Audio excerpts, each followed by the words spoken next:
I've got to ask you, Scotty, what the graphics and the sound effect.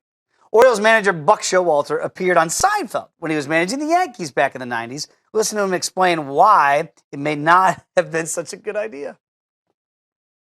How'd that all come about? You know what? You could barely keep a straight face in that thing. That was a one-taker, fellas. Of course, I only had, 2 words, something, cotton uniforms? But I still get taxed on that. You have to join the Actors Guild. When somebody comes up and says, hey, I saw you on Seinfeld, I go, oh, jeez. Because you got to stay on the Actors Guild.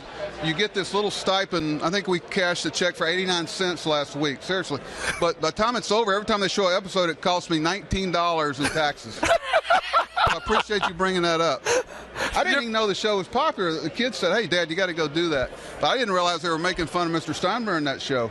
Yeah, for and a long time. I was told that I didn't need to make a return appearance. Oh, yeah, you were, huh? I mean, when you're the manager of the New York Yankees and your boss back then is George Steinbrenner, right, and you're on a hot show like Seinfeld was in the 90s, watch back.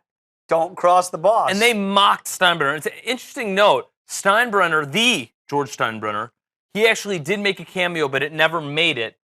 And the terms were never released for why. Why in the world would you hold that back, Jerry Seinfeld? You know who the voice of George Steinbrenner was? Larry David. Larry David, right. The creator. By the way, Showalter roughly makes $3 million a year, and we're talking about like $2 to $3 in tax. He said he cashes the check. Like he said, yeah, last week cashed one for 89 cents. He cashed those or just kind of... You're making... Like a financial manager should be handling Buck. You should be focusing on putting Zach Britton in the 8th and 9th innings in elimination games. Oh, you went there too soon? No. Yeah, they're going to be talking about that one in a while in Baltimore. They're going to be talking about that for as long as they talked about Showalter's cameo on Seinfeld.